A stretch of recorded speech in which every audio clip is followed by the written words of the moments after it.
갈릴리의 북동쪽 어촌 마을. 벳세다는 어부의 집이라는 뜻을 가진 갈릴리 호수 북동쪽에 위치한 작은 어촌 마을입니다. 이곳은 예수님 시대의 중요한 사역지 중 하나였으며 특히 여러 제자들의 고향이기도 했습니다.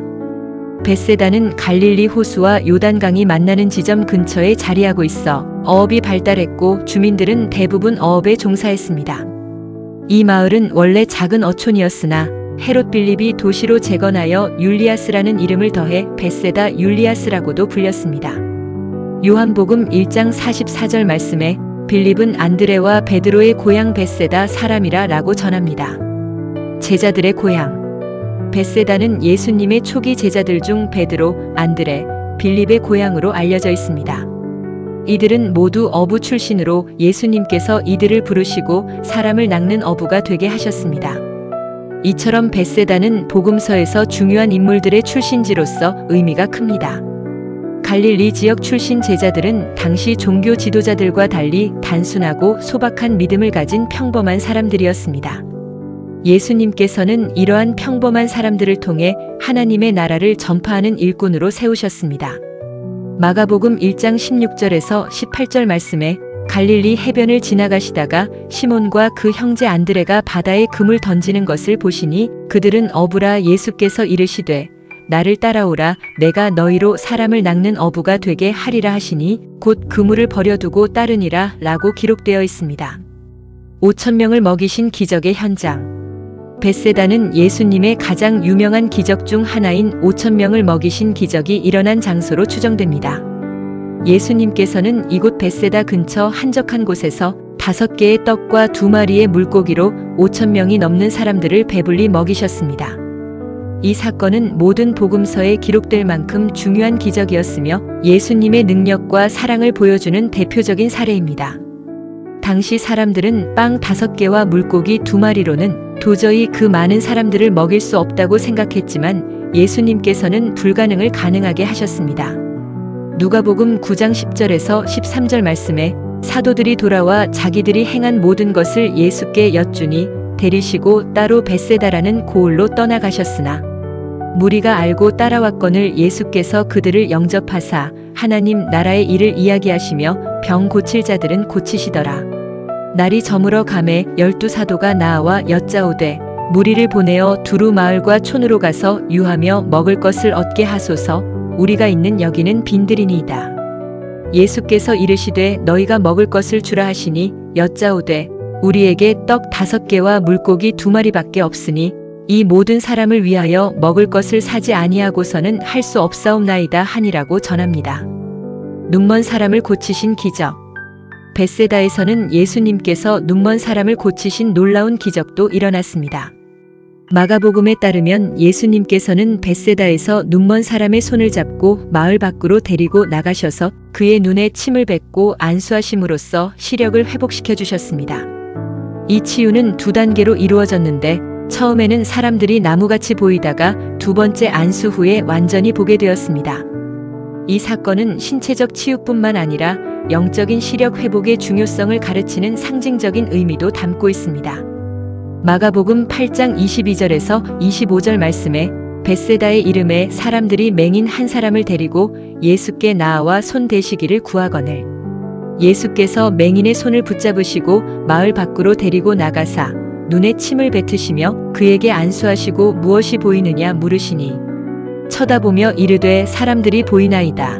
나무 같은 것들이 걸어가는 것을 보나이다 하거늘 이에 그 눈에 다시 안수하심에 그가 주목하여 보더니 나아서 모든 것을 밝히 보는지라라고 기록되어 있습니다. 화 있을진저 선포의 대상. 안타깝게도 벳세다는 예수님의 많은 기적을 목격했음에도 불구하고 회개하지 않은 도시 중 하나로 언급됩니다. 예수님께서는 고라신, 벳세다, 가버나움과 같이 많은 기적을 보고도 믿지 않는 도시들에 대해 화를 선포하셨습니다. 이는 영적 특권과 책임의 관계를 보여주는 중요한 가르침입니다. 더 많이 보고 들은 자들에게는 더 큰 책임이 따른다는 것을 예수님께서 강조하신 것입니다. 벳세다는 예수님의 수많은 기적과 가르침을 직접 경험했음에도 그에 합당한 반응을 보이지 않았기에 심판의 대상이 되었습니다. 마태복음 11장 20절에서 22절 말씀에 예수께서 권능을 가장 많이 행하신 고을들이 회개하지 아니하므로 그때에 책망하시되 화 있을진저 고라시나 화 있을진저 벳세다야 너희에게 행한 모든 권능을 두로와 시돈에서 행하였더라면 그들이 벌써 베옷을 입고 재에 앉아 회개하였으리라. 내가 너희에게 이르노니 심판날에 두로와 시돈이 너희보다 견디기 쉬우리라라고 전합니다. 사역의 중심지로서의 중요성. 벳세다는 예수님의 갈릴리 사역 기간 동안 중요한 중심지 역할을 했습니다. 예수님께서는 벳세다에서 가버나움, 고라신 등 갈릴리 호수 주변의 여러 마을을 오가며 사역하셨습니다. 이곳에서 예수님은 많은 기적을 행하시고 하나님 나라의 복음을 전파하셨습니다. 벳세다는 도시와 시골의 경계에 있어 다양한 사람들이 모이는 곳이었고 그런 이유로 예수님께서 많은 사람들에게 복음을 전하기에 적합한 장소였습니다. 또한 이곳은 유대인뿐만 아니라 이방인들도 많이 왕래하는 지역이었기에 예수님의 메시지가 더 넓은 지역으로 퍼져나가는데 중요한 역할을 했습니다.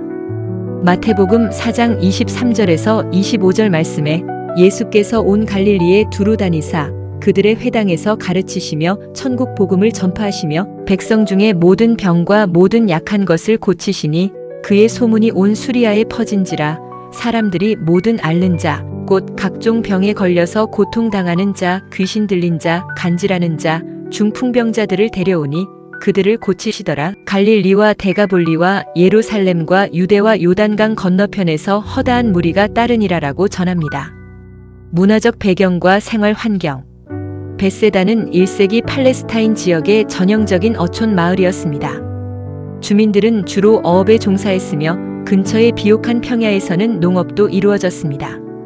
벳세다는 교통의 요지에 위치해 있어 상업적으로도 중요한 위치였습니다. 이곳 주민들은 주로 아람어를 사용했으나 헬라 문화의 영향으로 그리스어를 구사하는 사람들도 많았습니다. 벳세다는 갈릴리 지역에 속했지만 당시 헤롯 빌립의 통치 하에 있었기 때문에 다른 갈릴리 지역보다는 이방 문화의 영향을 더 많이 받았습니다.